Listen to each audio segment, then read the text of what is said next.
আল কোরআন, আল কোরআনের পথ এই পথে আসল পথ, ঠিক কিনা? আল কোরআনের পথ এই পথে আসল পথ, আল কোরআনের পথ এই পথে আসল পথ, অন্য পথে অন্য মতে নেই কো রহমত, অন্য পথে অন্য মতে নেই কো রহমত, আল কোরআনের পথ এই পথে আসল পথ। মুহাম্মদ সাল্লাল্লাহু আলাইহি ওয়াসাল্লামকে আল্লাহ পাক কোরআনের মাধ্যমে সর্বপ্রথম রিসালাতের দায়িত্ব দিলেন। হে রাসূল, আপনি অনেক চেষ্টা করেছেন, নবুয়তের পূর্বের জিন্দেগি দিয়ে অনেক মুজাহাদা করেছেন, এবার কোরআনের মাধ্যমে তাদের পিছনে মুজাহাদা করেন, চেষ্টা প্রচেষ্টা চালান। আমি আল্লাহ রাব্বুল আলামিন কোরআনের মধ্যে সমস্ত মানুষের জন্য হেদায়েত রেখে দিয়েছি। সুবহানাল্লাহ। হেদায়েত দেওয়ার মালিক কোন নবী নন, কোন রাসূল নন, হেদায়েত দেওয়ার মালিক কেউ না, হেদায়েত দেওয়ার মালিক কে? স্বয়ং আল্লাহ। আল্লাহ পাক কোরআনে কারীম নাজিল করেছেন, এর মধ্যে সমস্ত মানুষের জন্য হেদায়েত আছে। সুবহানাল্লাহ। এই সূরাতুল আসর কোরআনে কারীমের 103 নম্বর সূরা, এর মধ্যে 3টা আয়াত আছে। আল্লাহ পাক এই ছোট একটি সূরার মাঝে এত সুন্দর নিখুঁত কিছু কথা গোটা বান্দা বান্দির জন্য তুলে ধরলেন। এই সূরা আসর যদি কেউ আমল করতে পারে, জান্নাতে যাওয়া তার জন্য যথেষ্ট হয়ে যাবে। সুবহানাল্লাহ।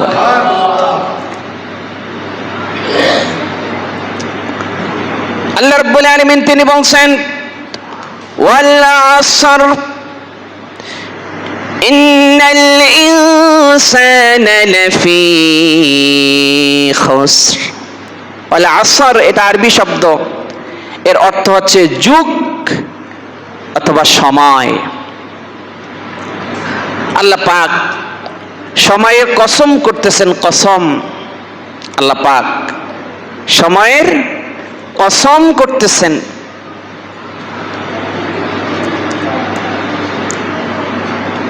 আমাদের কাছে সময় 3 প্রকার, একটা আছে অতীত, একটা আছে বর্তমান, আর একটা আছে ভবিষ্যৎ। কিন্তু আল্লাহ পাকের কাছে এই অতীত বর্তমান ভবিষ্যৎ নাই, সব বর্তমান। সে আল্লাহ পাক রব্বুল আলামিন সময়ের কসম করে বলতেছেন, ওয়াল আসর, সময়ের কসম, যুগের কসম, ইন্নাল ইনসানা লাফি খুসরিন। আল্লাহ পাক বলছেন যে সমস্ত মানুষ ক্ষতিগ্রস্ত হয়ে গিয়েছে। আউযুবিল্লাহ বলেন। সমস্ত মানুষ ক্ষতিগ্রস্ত, সমস্ত মানুষ ধ্বংস। আল্লাহ পাক কে বলতেছেন? ইন্নাল ইনসানা, নিশ্চয়ই সমস্ত মানুষ ক্ষতিগ্রস্তের মধ্যে শামিল হয়ে গিয়েছে। সবাই ক্ষতিগ্রস্ত, সবাই ধ্বংস হয়ে গেছে। আচ্ছা, বুঝে থাকলে, জেনে থাকলে, শুনে থাকলে বলুন, যারা আল্লাহ পাকের দৃষ্টিতে, কোরআনের দৃষ্টিতে, শরিয়ার দৃষ্টিতে ক্ষতিগ্রস্ত হয়ে গেল, তারা জান্নাতি হলো না জাহান্নামী হলো? সবাই বুঝছেন কথা? আল্লাহ পাকের দৃষ্টিতে, আল্লাহ পাকই বলতেছেন, আমার কথা না, সূরাতুল আসর। আল্লাহ পাকই বলতেছেন, ইন্নাল ইনসানা, নিশ্চয় সমস্ত মানুষ, সমস্ত মানুষ ক্ষতিগ্রস্ত হয়ে গেছে, ধ্বংস হয়ে গেছে। তো আল্লাহ পাকের দৃষ্টিকোণ থেকে, কোরআনের দৃষ্টিকোণ থেকে, ইসলামের দৃষ্টিকোণ থেকে যে মানুষটা ক্ষতিগ্রস্ত হয়ে গেছে, যে মানুষটা ধ্বংস হয়ে গেছে, ওই মানুষটা জান্নাতি না জাহান্নামী? আল্লাহ পাক বলছেন, ইল্লাল্লাযীনা আমানু। আল্লাহ পাক প্রথমে বললেন সবাই ক্ষতিগ্রস্ত হয়েছে, সবাই শেষ, সবাই ধ্বংস, সবাই হালাক। তবে আল্লাহ বললেন কিন্তু তারা নয়। কারা নয়?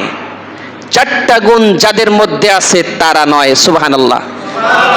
অর্থাৎ এই চারটা গুণ যাদের মধ্যে থাকবে তারা জাহান্নামী না জান্নাতি, তারা সফল না বিফল?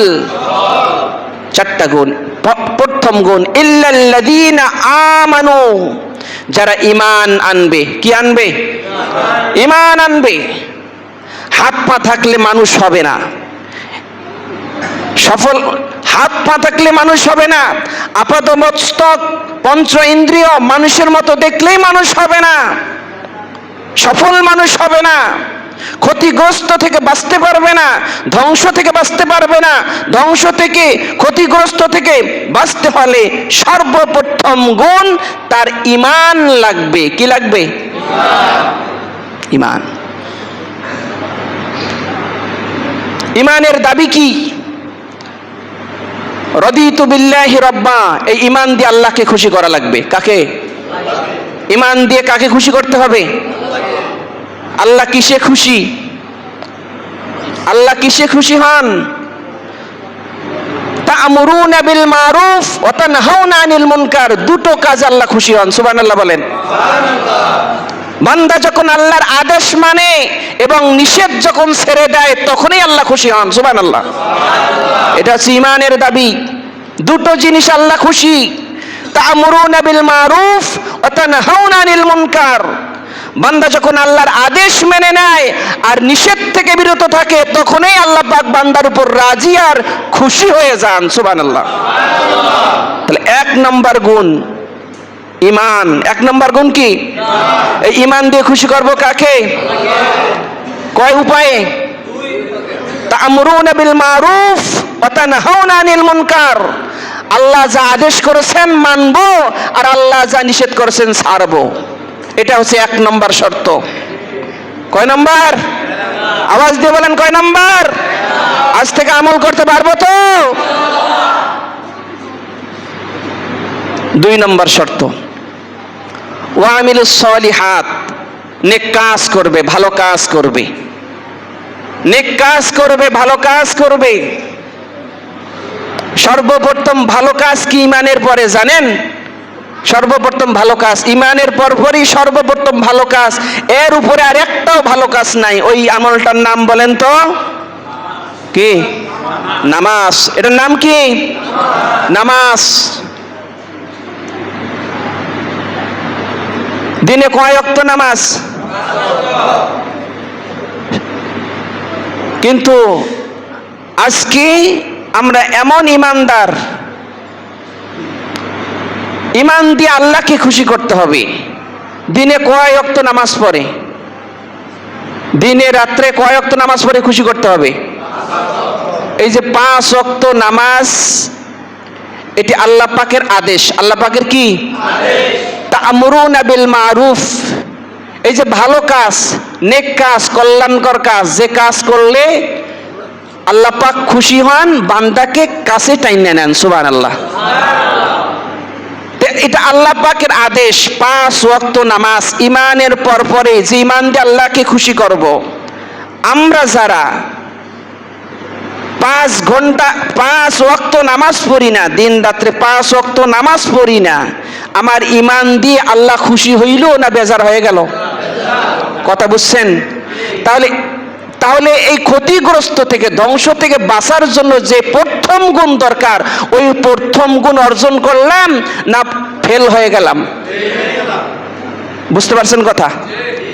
ইল্লাল্লাযীনা আমানু, ঈমানের প্রথম গুণ। আর ঈমানের শর্ত হইল তা'মুরুনা বিল মারুফ ওয়া তানহাউনা আনিল মুনকার, ভালো কাজ আল্লাহ পাক যা আদেশ করেছেন তা করো, আর আল্লাহ যা নিষেধ করেছেন তা ছাড়ো। তো আদেশের মধ্যে সর্বপ্রথম আদেশ, সর্বপ্রথম আহকাম, সর্বপ্রথম ইবাদত, এর উপর আর কোন ইবাদত নাই, 5 ওয়াক্ত সালাত। যারা এই 5 ওয়াক্ত সালাত আদায় করি না, তারা কি ওই ঈমান দিয়ে আল্লাহকে খুশি করলাম না নারাজ করলাম? নারাজ করলাম। তাহলে প্রথমেই ফেল। প্রথমেই কি ফেল। এজন্য আল্লাহ পাক কোরআনে কারিমের বহু জায়গায় বলেছেন, অনেক মানুষ নিজেকে ঈমানদার বলে দাবি করে, মুমিন বলে দাবি করে, আল্লাহ পাক বলেন একটাও মুমিন না, একটাও ঈমানদার না। আল্লাহ বলে রে ভাই, ওমা হুম বিমুমিনিন, এই যে এরা ইমানদার বলে দাবি করে, আল্লাহ বলতেছেন ওমা হুম বিমুমিনিন, এই যে এরা ইমানদার বলে দাবি করে, মুসলমান বলে দাবি করে, আল্লাহ কয় একটাও ইমানদার না, একটাও মুমিন না। নাউজুবিল্লাহ বলেন, এটা আল্লাহর কথা।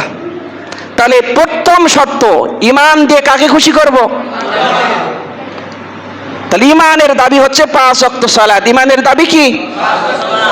ইমানের দাবি হচ্ছে রমজান শরীফের রোজা। ইমানের দাবি হচ্ছে যাকাত। ইমানের দাবি হচ্ছে বাইতুল্লাহ শরীফ তাওয়াফ। সুবহানাল্লাহ। ইমানের দাবি সুদ ঘুষ বর্জন না অর্জন? ইমানের দাবি জিনা থেকে দূরে থাকো, মাদক থেকে দূরে থাকো, আল্লাহর হক, বান্দার হক, মানুষের হক আদায় করো। সুবহানাল্লাহ বলেন। মা বাবার খেয়ানত করিও না। ইমান সর্বপ্রথম, বহুত কথা মুখতাসার বলি, 4টা গুণ। 1 নম্বর গুণ ইমান। যে ইমান পাইলো, এই ইমান দিয়ে আল্লাহকে খুশি করলো, সে সবাই যদি ক্ষতিগ্রস্ত হয়ে যায়, সবাই যদি জাহান্নামী হয়ে যায়, ওই মানুষটাই জান্নাতি হবে, আল্লাহ বলেছেন। সুবহানাল্লাহ। 1 নম্বর গুণ।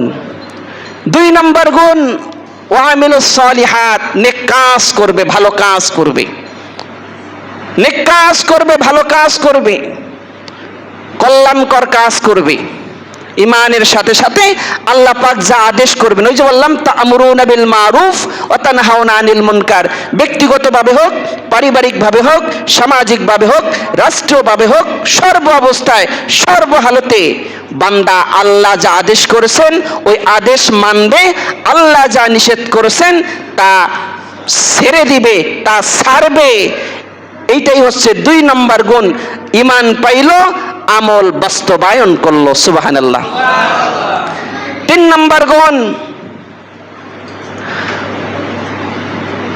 ওয়ামিলুস সালিহাতি ওয়া তাওয়াসাউ বিল হাক্কি, পরস্পরকে সত্যের তাগিদ দিবে, সত্য, একে অপরকে সত্যের তাগিদ দিবে, ভালো কাজের তাগিদ দিবে, কল্যাণকর কাজের তাগিদ দিবে।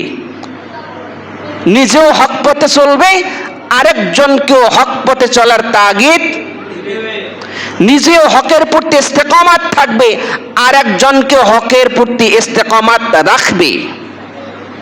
কথা বুঝছেন? কথা বুঝছেন? নিজেও সওয়াবের কাজ করবে, আরেকজনকেও সওয়াবের তাগিদ দিবে।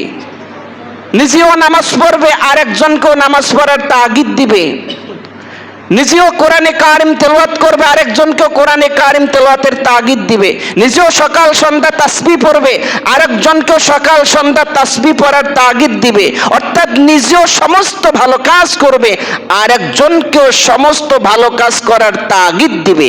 এখন জেনে থাকলে, বুঝে থাকলে, শুনে থাকলে বলুন, বর্তমান সমাজে ভালো কাজ করার প্রতিযোগিতা চলছে না খারাপ কাজ করার প্রতিযোগিতা চলতেছে?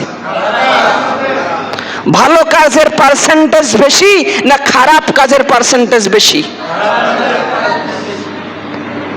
তাহলে ওই যে সূরাতুল আসরের দৃষ্টিকোণ থেকে, কোরআনে কারিমের আয়নায় যদি আমাদের ঈমান দেখি, আমরা আমাদের ইনসানিয়ত দেখি, তাহলে দেখবো যে খালি ওই পঞ্চ ইন্দ্রিয়র, এই পঞ্চ ইন্দ্রিয়র সাহায্যে কেবল আমরা মানুষ, কিন্তু অন্তরের দিক থেকে সবাই ধ্বংসপ্রাপ্ত, সবাই ক্ষতিগ্রস্ত, সবাই জাহান্নামী। নাউজুবিল্লাহ বলেন। 1 নম্বর গুণ ইমান। 1 নম্বর গুণ হচ্ছে ইমান। 2 নম্বর গুণ হচ্ছে নেক আমল। ইমানের সাথে সাথে নেক আমল করবেন। 3 নম্বর গুণ হচ্ছে একে অপরকে, স্ত্রী হোক, সন্তান হোক, ভাই হোক, প্রতিবেশী হোক, পরিচিত, মুহিব্বিন, মুতাআল্লিকিন, যত মুসলমান নর নারী, অমুসলমান হোক, যাই হোক, প্রতিবেশী মুসলিম হোক, অমুসলিম হোক, যাই হোক, আপনি ভালো কাজ করবেন, তাকেও ভালো কাজের তাগিদ দিবেন। আপনি মন্দ করবেন না, তাকেও মন্দ থেকে আপনি বাঁচাবেন। এটাই হচ্ছে ক্ষতিগ্রস্ত থেকে, জাহান্নামী থেকে বাঁচার 3 নম্বর গুণ। 4 নম্বর গুণ পরস্পরকে ধৈর্য ধরার তাগিদ দিবে। ধৈর্য, বর্তমান দৃষ্টিকোণ থেকে জেনে থাকলে বলুন, ধৈর্য 100 ভাগের মধ্যে কত ভাগ আমাদের মাঝে আছে বলেন? হ্যাঁ, 99% নাই। মনির ভাই বলছে 99% নাই, ধৈর্য নাই। ধৈর্য আছে, আবার ধৈর্য আছে, কিন্তু ধৈর্য আছে বলি, ধৈর্য কোথায় কোথায় আছে? টিভির সামনে বসে আছেন, কোনো সমস্যা নাই, কথা বলে না। টিভির সামনে আপনি ঘন্টার পর ঘন্টা বসে আছেন, কোনো সমস্যা নাই। একটা সিনেমা দেখতে বসছেন, কোনো সমস্যা নাই। কত রকমের যে ধৈর্য আপনি সেখানে দেখেন। খেলা দেখতে বসছেন, ঘন্টার পর ঘন্টা যাচ্ছে, কোনো সমস্যা নাই, কোনো সমস্যা নাই। ধৈর্য কাকে বলে, কত প্রকার ও কি কি আপনি গিয়ে দেখেন। সকালবেলা গিয়ে দেখবেন যেখানে, বিকালবেলা গিয়ে দেখবেন সেখানে, কথা বলে না। কোথায় ধৈর্য থাকা দরকার আর কোথায় আমরা ধৈর্যের পরিচয় দিচ্ছি? কোথায় ধৈর্য নাই? মসজিদে আসলে আমাদের ধৈর্য নাই, মসজিদে আসলে আমাদের ধৈর্য নাই। সব সময় ঘড়ির দিকে আমাদের নজর। এই এলাকার মানুষের অন্ততপক্ষে এই গুণ নাই, অন্য এলাকার মানুষের আছে। মসজিদে আসলে ঘড়ির দিকে নজর, ব্যাপারে কি? হুজুর কোথায়? সময় তো হয়ে গেছে। এত সময় লাগে কেরাত পড়তে, রুকুতে এত সময় লাগে, সেজদায় এত সময় লাগে, তাশাহুদ পড়তে এত সময় লাগে। বুঝেন নাই? তাড়াতাড়ি করেন। ওলামা একরাম এখানে আসে, ওলামা একরাম এখানে আসে। বেশাক ইচ্ছা করে যদি কেউ এভাবে ইমাম সাহেবকে সতর্ক করে, তার নামাজ বাতিল হয়ে যাবে, আবার নামাজ পড়া লাগবে। আপনি ইমাম সাহেবকে ধমক দিবেন কেন? আল্লাহ পাক বলছেন, আল্লাহ রাসূল বলছেন, সিজদাতুন ওয়াহিদা খায়রুম মিনাদ দুনিয়া ওয়া মা ফিহা। একটা সিজদা দুনিয়া এবং দুনিয়ার মধ্যে যা আছে তার থেকে উত্তম। সুবহানাল্লাহ বলেন। এখানে আমরা ধৈর্যহীন হয়ে যাই, নেক কাজে আমাদের ধৈর্য নাই। নামাজ শেষ করছেন 34 বার, 10 বার সুবহানাল্লাহ পড়েন, 10 বার আলহামদুলিল্লাহ পড়েন, 10 বার আল্লাহু আকবার পড়েন, নাই, সময় নাই, সময় নাই। সালাম ফেরাতে দেরি, দেখবেন পলাইতে দেরি নেই। মনে হয় যেন খাঁচায় আবদ্ধ হয়ে আছি। আচ্ছা, এটা কি খাঁচা? কথা বলে, এটা কি খাঁচা? দরজা খোলা আছে না? খাঁচার মধ্যে কি দরজা খোলা থাকে নাকি? খাঁচার মধ্যে দরজা বন্ধ থাকে। এটা তো দরজা বন্ধ। এই দরজা দিয়ে ঢুকার সাথে সাথেই তো বলছেন, আল্লাহুম্মা ফতাহলি আবওয়াবা রাহমাতিক। ওই যে লেখা আছে না দরজার মধ্যে, ডান পা দিয়ে পড়বেন, আল্লাহ বলেন, আল্লাহুম্মা ফতাহলি আবওয়াবা রাহমাতিক। আল্লাহ, আপনি আমার জন্য আপনার রহমতের দরজা খুলে দিয়ে দেন। তা আপনি তো রহমতের দরজা দিয়ে জান্নাতে প্রবেশ করছেন। সুবহানাল্লাহ বলেন। জান্নাতের দরজায় তো রহমত নাই, জান্নাতের দরজার মধ্যে রহমত। তাই এটা তো মসজিদটা হচ্ছে জান্নাতের বাগান। আপনি এই দোয়া পড়ে আপনি জান্নাতের বাগানে প্রবেশ করেছেন। কিন্তু সব থেকে বড় দুর্ভাগ্য হলো এখানে সময় নাই। Time is very short. এখানে আমার সময় নাই, আমি সময় দিতে পারতেছি না। কি অবস্থা আমাদের! অথচ সাহাবীদের একটা নকশা শোনেন, কারগুজারি শোনেন। কোন মানুষ যদি কোনো সাহাবীর বাসায় যাইতো, গিয়া জিজ্ঞাসা করতো, অমুক কোথায়? সালাম দিয়ে বলতো, অমুকে কোথায়? ঘর থেকে আওয়াজ আসতো যে উনি বাজারে গেছে। তো সাহাবী অপেক্ষা করতো যে যেহেতু বাজারে গেছে খুব তাড়াতাড়ি চলে আসবে। সুবহানাল্লাহ বলেন। আবার পক্ষান্তরে যদি জিজ্ঞাসা করতো, অমুকে কোথায়? বলছে যে মসজিদে গেছে। তিনি ভাবতো মসজিদে যখন গেছে কখন আসে কোনো গ্যারান্টি। এই দেখেন সাহাবীর সবর, নেক আমলের প্রতি সবর, রব্বে করিমের রেজামন্দির হালতের সবর দেখেন সাহাবীর। আল্লাহ পাক বলছেন 4টা গুণ লাগবে। একটা হচ্ছে ঈমান, একটা হচ্ছে ঈমানের আলোকে নেক আমল, আর একটা হচ্ছে পরস্পরের প্রতি হকের তাকিদ দিবে, ভালো কাজের তাকিদ দিবে, নিজে করবে অপরকে তাকিদ দিবে। এবং সর্বশেষ যেটা, বান্দা নিজে ধৈর্য ধরবে আর একজনকে ধৈর্যশীল বানাবে, ধৈর্যের তাকিদ দিবে। বান্দার ব্যক্তিগত জীবনে হোক, পারিবারিক জীবনে হোক, সামাজিক জীবনে হোক, ভালো হোক মন্দ হোক, ধৈর্য ধরবে। ফয়সালা কার? খায়রিহি ওয়া শাররিহি মিনাল্লাহি তাআলা। সর্বশেষ খোলাসা করেছেন আল্লাহ পাক, ভালো হোক মন্দ হোক আমি আল্লাহর পক্ষ থেকে তোমার জন্য আমি দিয়েছি। ভালো হলে আলহামদুলিল্লাহ, আর যদি মন্দ হয় সবুর করব। হালত পরিবর্তন করে দেওয়ার মালিক কে? চারটা গুণ।